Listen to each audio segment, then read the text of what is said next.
Medina के आकाश में रमजान की खुशियां फैल रही थीं। चारों ओर सहरी की तैयारियां हो रही थीं, लेकिन हजरत फातिमा रजी अल्लाह ताला अन्हा का घर शांत और निःशब्द था। हजरत फातिमा रजी अल्लाह ताला अन्हा पूरी रात इबादत करने के बाद रोजा रखने के लिए सहरी खाने आगे बढ़ी, लेकिन देखा कि घर में एक बूंद पानी के अलावा और कुछ भी खाने को नहीं था। उन्होंने थोड़ा पानी पिया और अल्लाह से दुआ करते हुए कहा, ऐ अल्लाह, मैं यह रोजा तेरी ही रजामंदी के लिए रख रही हूँ। अगर तू हमें तंगी भी देता है तो वह भी तेरी रहमत है। जैसे ही यह दुआ खत्म हुई, मस्जिद नबवी से फज्र की मधुर अजान की आवाज गूंजने लगी, जो मानो पूरे मदीना को इबादत के लिए जगा रही थी। फज्र की नमाज अदा हो चुकी थी। मदीना के आकाश में सूरज झांकने लगा था। कुछ सहाबा मस्जिद नबवी से बाहर निकल रहे थे और कुछ व्यापारी रोजी रोटी कमाने के लिए निकल पड़े थे। इसी बीच हजरत अली रजी अल्लाह ताला अन्हु भी काम की तलाश में घर से बाहर निकले। इधर जैसे जैसे सुबह आगे बढ़ रही थी, वैसे वैसे भूख की तड़प भी बढ़ती जा रही थी। हजरत फातिमा रजी अल्लाह ताला अन्हा ने भी तो पानी के अलावा कुछ नहीं खाया था, फिर भी वे घर के कोने में बैठकर अल्लाह की इबादत कर रही थीं। इसी समय छोटे हसन और हुसैन रजी अल्लाह ताला अन्हु धीरे धीरे अपनी माँ फातिमा के पास आए और मासूम आवाज में बोले, अम्मा जान, हमें बहुत भूख लगी है, हमें कुछ खाने को दो, अब तो भूख सहन नहीं हो रही। यह सुनकर हजरत फातिमा रजी अल्लाह ताला अन्हा की आंखों के कोनों में आंसू आ गए।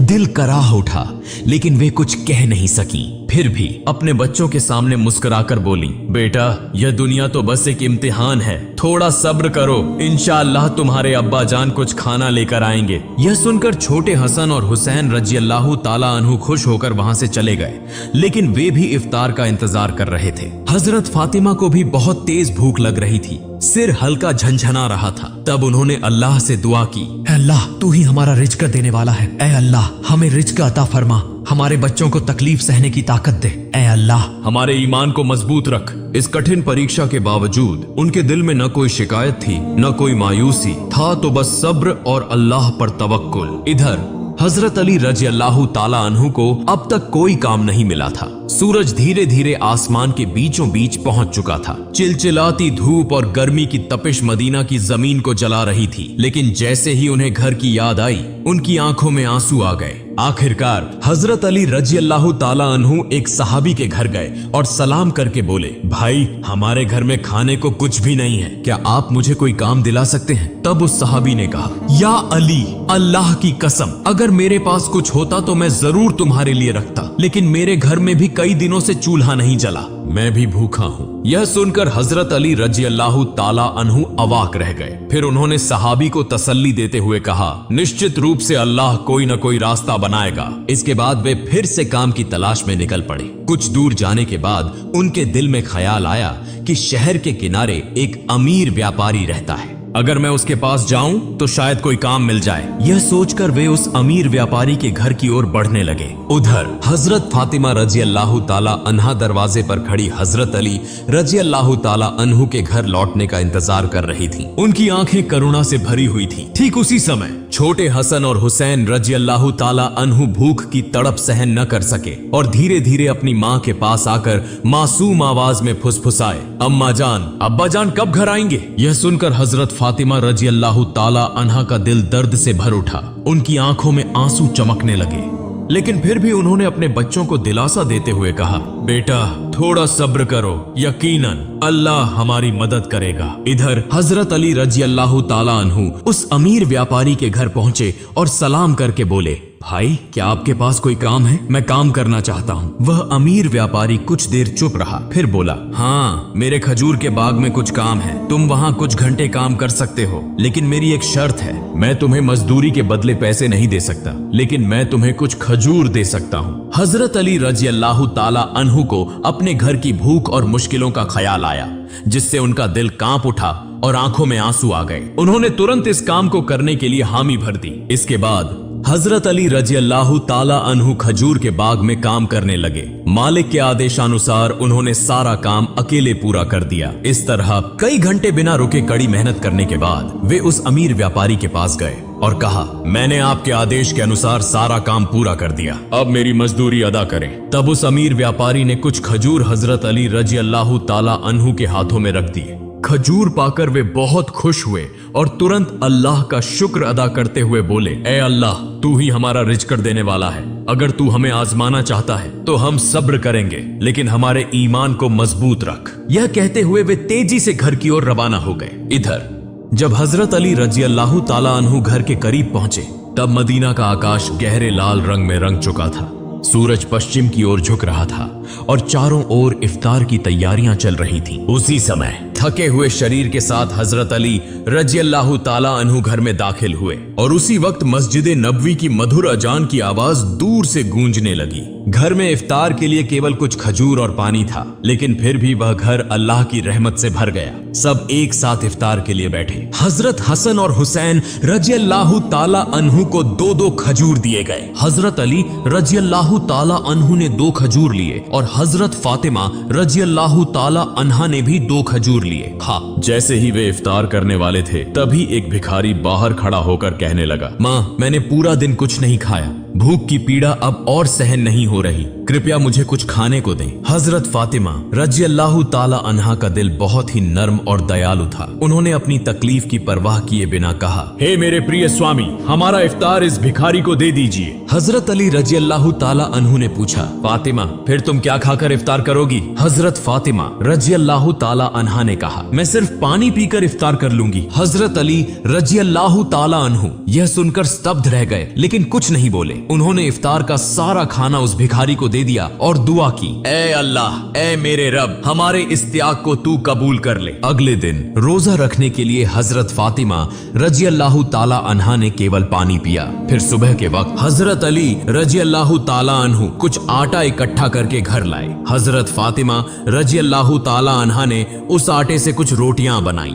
दिन बीत गया और इफ्तार का समय आ पहुंचा। हर तरफ इफ्तार की तैयारियां और खुशी का माहौल था, लेकिन हजरत फातिमा रजी अल्लाह ताला अन्हा का घर शांति और सादगी से भरा था। उन्होंने भी रोजा रखा था, लेकिन घर में सिर्फ कुछ रोटियां और पानी के अलावा कुछ भी नहीं था। फिर भी उस घर में धैर्य और संतोष का अनोखा नजारा देखने को मिला। छोटे हसन और हुसैन रजी अल्लाह ताला अन्हु और हजरत अली रजी अल्लाह ताला अन्हु घर वापस आए। सबने एक साथ इफ्तार करने के लिए बैठने की तैयारी की। हर किसी को सिर्फ 2-2 रोटियां दी गईं। जैसे ही वे खाने वाले थे, तभी बाहर से एक करुणामय आवाज आई, या अहलुल बैत, मैं 3 दिनों से भूखा हूँ। मैंने सुना है कि तुम अल्लाह की राह में दानशील हो। अगर तुम्हारे पास कुछ खाने को हो तो मुझे भी दो, मैं भूख की पीड़ा सहन नहीं कर पा रहा। हजरत फातिमा रजी अल्लाह ताला अन्हा बहुत ही उदार थी। उन्होंने हजरत अली रजी अल्लाह ताला अन्हु से कहा, हे मेरे प्रिय स्वामी, इन रोटियों को इस भूखे इंसान को दे दीजिए।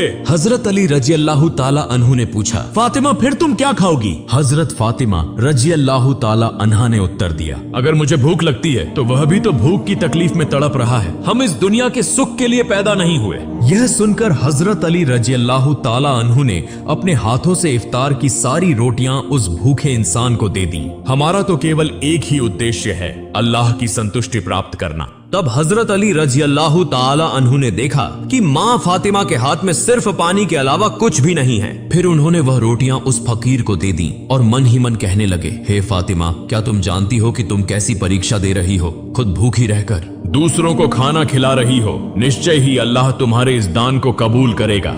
ठीक उसी समय अल्लाह रब्बुल आलमीन ने हजरत जिब्राइल अलैहिस्सलाम को हुक्म दिया, हे जिब्राइल, जाओ, मेरे प्रिय हबीब मोहम्मदुर रसूलुल्लाह की प्यारी बेटी फातिमा ने जिस तरह त्याग, धैर्य और कठिन परीक्षा दी है, वह अतुलनीय है। उन्होंने खुद भूखे रहकर दूसरों को खाना खिला दिया। अब उनके घर में कुछ भी खाने को नहीं है। तुम जन्नत से उनके लिए खाना लेकर जाओ। यह हुक्म मिलते ही हजरत जिब्राइल अलैहिस्सलाम जन्नत से सुगंधित रोटियां, खजूर और शहद लेकर इंसान के रूप में हजरत अली रजी अल्लाह ताला अन्हु के घर के दरवाजे पर हाजिर हुए। उस समय हजरत फातिमा रजी अल्लाह ताला अन्हा सिर्फ पानी पीकर अल्लाह की इबादत में मग्न थी। तभी घर के बाहर से एक आवाज आई, या अहलुल बैत। यह आवाज सुनकर हजरत अली चौंक गए। जब उन्होंने घर के बाहर निकलकर देखा तो वहां एक सुंदर पुरुष खड़ा था, जिसके हाथ में एक बर्तन था। हजरत अली ने पूछा, आप कौन हैं? उस व्यक्ति ने उत्तर दिया, मैं अल्लाह की ओर से भेजा गया एक दास हूँ।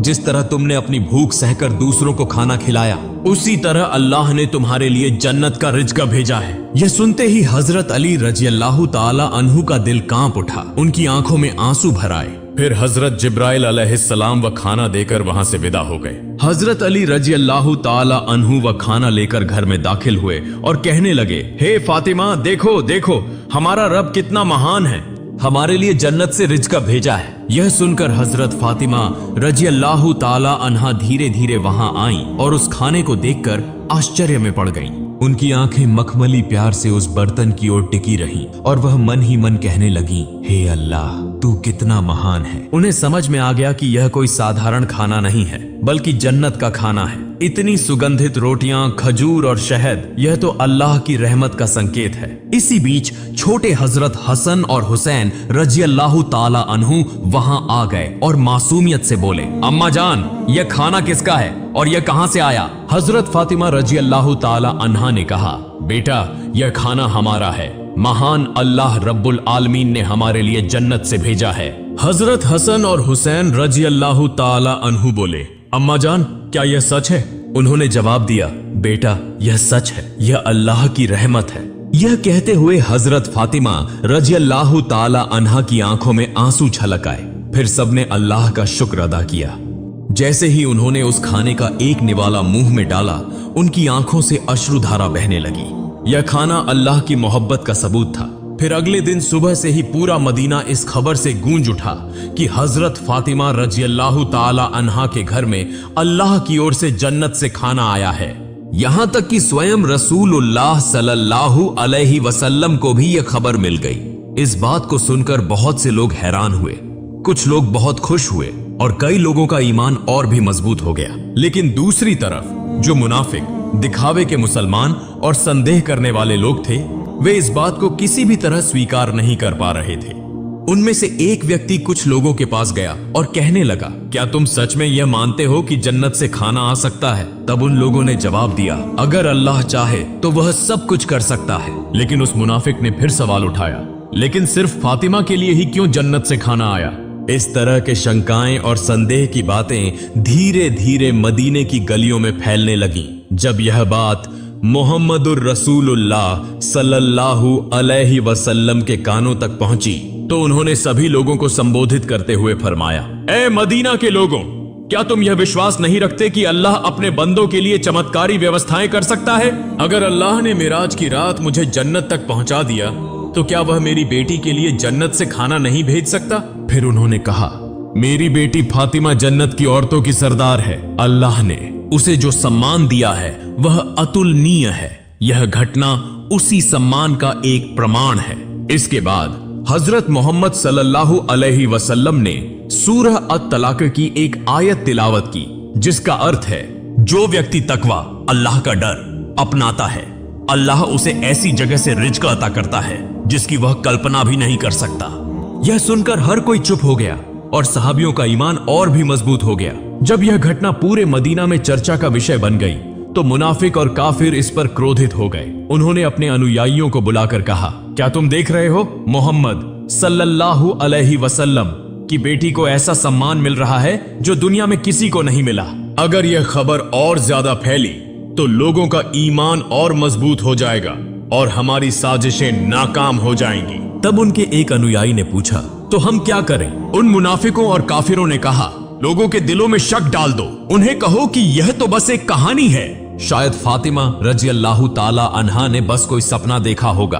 और यह भी कहो कि मोहम्मद सल्लल्लाहु अलैहि वसल्लम सिर्फ अपनी बेटी की शान बढ़ाने के लिए ऐसा कह रहे हैं। फिर उन्होंने कहा, हमने तो कभी जन्नत का खाना देखा नहीं, यह बस एक मनगढ़ंत कहानी हो सकती है। इसके बाद अगले दिन से ही मुनाफिकों और काफिरों का समूह मदीना की गलियों और घर घर जाकर यह प्रचार करने लगा कि यह सब एक झूठी कहानी है। धीरे धीरे वे कुछ सहाबियों के पास भी पहुंचे और कहने लगे, सुनो भाइयों, तुम्हें धोखा दिया जा रहा है, यह कोई सच्ची घटना नहीं है बल्कि एक मनगढ़ंत कहानी है। लेकिन सहाबियों ने जवाब दिया, जिस अल्लाह ने हमारे लिए कुरान नाजिल किया, क्या वह जन्नत से खाना नहीं भेज सकता? और मोहम्मद सल्लल्लाहु अलैहि वसल्लम तो अल्लाह के प्रिय रसूल हैं, वह कभी झूठ नहीं बोलते। यह सुनकर वे मुनाफिक और काफिर सहाबियों के मजबूत ईमान के सामने हार गए। इस तरह यह बहस पूरे मदीना में फैलती चली गई। इस घटना के बाद एक रात हजरत फातिमा रजी अल्लाह ताला अन्हा धीरे धीरे अपने कमरे में गई। लंबे समय तक अल्लाह की इबादत की और आंखों से आंसू बहाती रही। वह मन ही मन सोच रही थी, अल्लाह ने मुझे यह चमत्कारी इनाम क्यों दिया? मुझे तो दुनिया से कुछ नहीं चाहिए, मेरी सिर्फ एक ही तमन्ना है, अल्लाह हमें सभी को जन्नत में एक साथ रखे। फिर उन्होंने अल्लाह से दुआ की, ए अल्लाह, तूने मुझे वह सम्मान दिया है जिसकी मैं हकदार नहीं। तूने मुझे जन्नत का खाना देकर यह दिखा दिया कि दुनिया की तंगी कोई मायने नहीं रखती अगर तू राजी हो। मैं तो तेरी एक अदना सी बंदी हूँ। तू मेरे बच्चों की हिफाजत कर, मेरे शौहर को बरकतों से नवाज और मेरे अब्बा को जन्नत के सबसे ऊंचे मुकाम पर पहुंचा। अगली सुबह पूरे मदीने में हलचल मच गई। जब हजरत अबू बकर रजी अल्लाह ताला अन्हु और हजरत उमर रजी अल्लाह ताला अन्हु को इस चमत्कारी घटना के बारे में पता चला तो वे तुरंत नबी जी सल्लल्लाहु अलैहि वसल्लम के पास पहुंचे और बोले, या रसूल अल्लाह, यह घटना हमारे लिए बहुत बड़ी निशानी है, इसने हमारे ईमान को और मजबूत कर दिया है। तब हजरत उमर रजी अल्लाह ताला अन्हु ने पूछा, क्या हम इस खाने का कोई हिस्सा देख सकते हैं? नबी जी सल्लल्लाहु अलैहि वसल्लम मुस्कुराए और फरमाया, ए उमर, यह वह इनाम है जिसे अल्लाह सिर्फ उसी को देता है जिसे वह चाहता है। लेकिन यह केवल खाने की बात नहीं है, बल्कि यह एक महान सबक है। यह सुनकर सहाबियों के दिल सुकून से भर गए। इसके बाद हजरत मोहम्मद सल्लल्लाहु अलैहि वसल्लम हजरत फातिमा रजी अल्लाह ताला अन्हा के घर पधारे। वह जानते थे कि उनकी बेटी फातिमा रजी अल्लाह ताला अन्हा सिर्फ उनकी संतान नहीं बल्कि इस्लाम की एक महान मिसाल है। रसूल सल्लल्लाहु अलैहि वसल्लम हल्की मुस्कुराहट के साथ बोले, ए मेरे जिगर के टुकड़े, फातिमा, तुम जन्नत की औरतों की सरदार हो और यह खाना तुम्हारी इज्जत का एक सबूत है। यह सुनकर हजरत फातिमा रजी अल्लाह ताला अन्हा सिर झुकाकर विनम्रता से बोली, या रसूल अल्लाह, मैं तो बस एक कमजोर बंदी हूँ। यह सम्मान सिर्फ और सिर्फ अल्लाह की रहमत से है। नबी जी सल्लल्लाहु अलैहि वसल्लम संतुष्ट भाव से फरमाया, हाँ, लेकिन अल्लाह अपनी प्रिय बंदों को ही यह रहमत देता है। तुमने सब्र किया, तुमने तकवा परहेजगारी अपनाया और इसी वजह से अल्लाह ने तुम्हें जन्नत के खाने से नवाजा। यह क्षण एक अद्भुत आत्मिक सुकून से भरा था। फिर हजरत मोहम्मद सल्लल्लाहु अलैहि वसल्लम हजरत अली रजी अल्लाह ताला अन्हु, फातिमा रजी अल्लाह ताला अन्हा और हसन हुसैन रजी अल्लाह ताला अन्हुमा की ओर देखकर बोले, मैं कसम खाकर कह सकता हूँ कि तुम्हारे दिल में जो मुकम्मल ईमान है वह हम सब के लिए एक आदर्श है। यह सुनकर हजरत फातिमा रजी अल्लाह ताला अन्हा ने आंसू पोंछे और हल्की मुस्कान के साथ बोली, हम सब एक दिन जन्नत में इस खाने का लुत्फ उठाएंगे इंशाअल्लाह। तब मोहम्मद रसूलुल्लाह सल्लल्लाहु अलैहि वसल्लम ने हाथ उठाकर दुआ की, ए अल्लाह, तू मेरी फातिमा, मेरे अली, मेरे हसन और हुसैन और मेरी उम्मत को जन्नत के बेहतरीन इनामों से नवाज। इसके बाद हजरत मोहम्मद सल्लल्लाहु अलैहि वसल्लम वहां से रवाना हो गए। उस समय बनी सलीम कबीले का एक व्यक्ति जो नबी करीम सल्लल्लाहु अलैहि वसल्लम का बड़ा दुश्मन था, अकेले ही नबी जी सल्लल्लाहु अलैहि वसल्लम के घर के पास आकर चिल्लाने लगा, ए मोहम्मद, बाहर आओ, जब तक मैं तुम्हारा गला नहीं काट दूंगा मेरा हाथ शांत नहीं होगा। वह इस तरह की अमानवीय बातें कहता जा रहा था। यह देखकर हजरत उमर फारूक रजी अल्लाह ताला अन्हु और कुछ अन्य सहाबा बहुत गुस्सा हो गए। हजरत उमर रजी अल्लाह ताला अन्हु कहा, या रसूल अल्लाह, अगर आप इजाजत दें तो मैं इस शैतान को तलवार से 2 टुकड़ों में काट दूं। तब नबी करीम सल्लल्लाहु अलैहि वसल्लम घर से बाहर आए और सहाबियों से फरमाया, सावधान, तुम लोग इसे कुछ मत कहो, यह बेचारा तो जानता ही नहीं कि अल्लाह कौन है, उसके नबी कौन है और इस्लाम क्या है। जब इसे इन चीजों की समझ आ जाएगी तो यह ऐसी बातें कभी नहीं करेगा। फिर रसूलुल्लाह सल्लल्लाहु अलैहि वसल्लम धीरे धीरे उस व्यक्ति के पास गए और बहुत ही नरमी से मीठी आवाज में बोले, तुम मुझसे इतना नाराज क्यों हो? ये आसमान या जमीन या इंसान और यह पूरी दुनिया, इन सब का एक ही खालिक है। मैं तो बस उसी की बात करता हूँ। मैं सिर्फ लोगों को उसी एक अल्लाह पर ईमान लाने की दावत देता हूँ। अल्लाह से डरो